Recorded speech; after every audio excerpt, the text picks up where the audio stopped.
Alors, le centre ressources autisme a vocation en fait d'accueillir des personnes qui sont dans une recherche de diagnostic. Alors on accueille des enfants, donc les familles qui accompagnent leurs enfants, donc de 0, je dirais, jusqu'à l'âge adulte.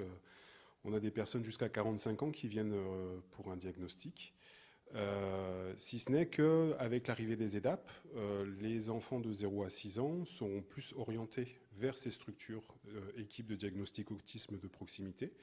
Et donc le CRA interviendra plus sur le diagnostic qui va concerner les enfants au-delà de 6 ans. Sinon, nous avons aussi une activité de ressources, donc de formation en direction des professionnels, des parents, des professeurs des écoles, et donc un certain nombre de déplacements aussi, des fois dans les établissements spécialisés, pour aider les équipes en fait à formaliser des programmes éducatifs individualisés. Donc voilà, un rayon d'action aussi en termes de ressources qui est très important.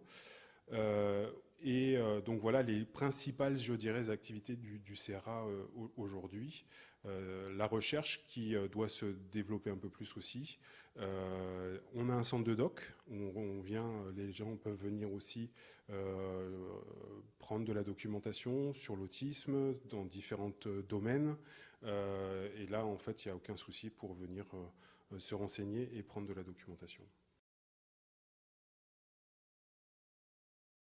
Alors, une grande campagne de dépistage avec l'aide de Jean Plantu qui nous a aidés pour la réalisation de cette affiche et des petits flyers en fait en direction du public. Effectivement, cette campagne de dépistage, de manière un petit peu, en tout cas non anxiogène et même un peu ludique à travers des dessins de Plantu, interpeller le grand public et aussi les médecins sur l'autisme et comment les détecter au plus tôt, les signes en fait d'autisme, parce que plus on va intervenir tôt, plus ce sera détecté tôt chez l'enfant et mieux l'enfant pourra évoluer en fait par la suite. L'Agence régionale de santé porte le 3e plan autisme en Corse 2013-2017. Plusieurs priorités figuraient dans ce plan. Il fallait que la Corse rattrape le retard dans ce domaine. C'est ce que nous avons fait en établissant des possibilités de diagnostic en Corse pour éviter aux familles le déplacement toujours compliqué vers le continent et des rendez-vous très longs à obtenir. Nous avons maintenant un centre de ressources autisme régional en Corse, avec 2 pôles, à Ajaccio et à Bastia. Nous sommes en train de développer les équipes de diagnostic de proximité. 2 existent déjà, 2 sont en train d'être constituées dans les prochains mois. Nous avons donc les outils de réponse. Après ces outils de diagnostic, nous travaillons maintenant sur les capacités de diagnostic précoce, puisque nous savons que plus tôt un enfant sera pris en compte, plus son éveil et son développement pourront être assurés avec un certain nombre de moyens de compensation de ce trouble. Et nous essayons de répondre sur toute la vie de l'enfant, c'est-à-dire sa scolarisation, avec la création, avec le rectorat d'un certain nombre d'unités spécialisées, mais j'insiste, le plus souvent possible en milieu ordinaire, puisque c'est aussi un facteur de développement. Vous avez vu que la semaine dernière, nous étions les premiers en France à mettre à la disposition de ces enfants, après des expérimentations dans les maisons de retraite, du petit robot sous la forme d'un phoque, le phoque Paro.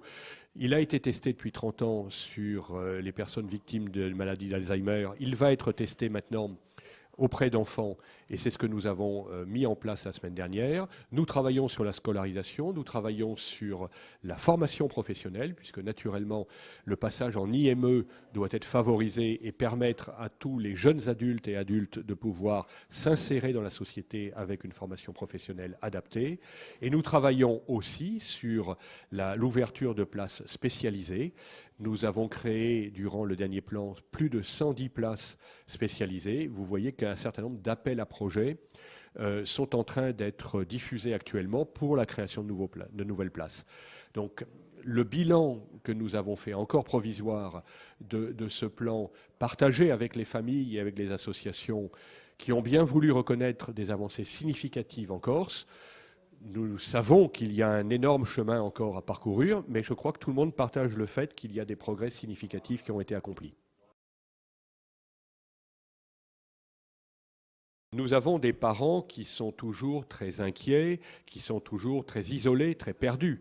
Ils ne comprennent pas toujours le comportement de l'enfant, surtout s'il est très jeune, et il est important de pouvoir leur donner plusieurs outils. D'abord, les quelques questions que tous les professionnels de la TSA s'accordent à poser. À partir de là, si effectivement, dans un comportement non pas ponctuel mais régulier de l'enfant, vous avez des réponses qui incitent effectivement à aller un peu plus loin dans le diagnostic, les parents savent qu'ils sont peut-être dans ce cadre-là. Ça ne les rassure pas totalement, mais ils ont une première réponse au comportement de leur enfant qui peut les déconcerter. Deuxièmement, ça permet tout de suite d'établir un contact entre les parents et le centre de ressources autisme, les associations qui sont assez nombreuses encore, c'est dynamique, qui se consacrent à cette question de l'autisme, les équipes de diagnostic de proximité. Les parents ne sont plus isolés et ils trouvent des professionnels avec qui échanger, avec qui parler, avec qui se rassurer et avec qui commencer un travail aussi au profit de leurs proches ou de cet enfant. L'implication des PEF, c'est une implication d'une entreprise d'économie sociale et solidaire qui, dans le secteur d'activité, le médico-social, s'intéresse évidemment à toutes les problématiques médico-sociales sur notre île.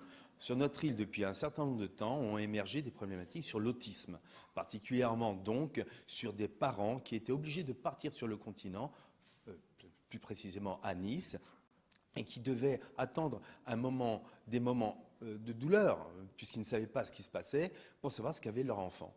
Donc nous avons créé, grâce à l'ARS aussi, nous avons créé un service donc, de repérage, de diagnostic, et aujourd'hui, donc les familles de Corse peuvent avoir une indication sur les problématiques de leur enfant, sur l'autisme ou pas. Nous avons en effet des permanences sur Bastia et sur Ajaccio. Les parents peuvent donc consulter. À partir de là, ils rentrent, ils demandent. Donc on trouve facilement le numéro de téléphone qu'on trouve sur l'annuaire, sur Internet. À partir de là, on prend rendez-vous. Et les prises de rendez-vous, à ce moment-là, on va vous indiquer les marches à suivre avec les professionnels. Il y a des psychologues, il y a des éducateurs, il y a ce qu'il faut pour pouvoir et rassurer les enfants et les familles, mais en même temps pour avoir des réels diagnostics.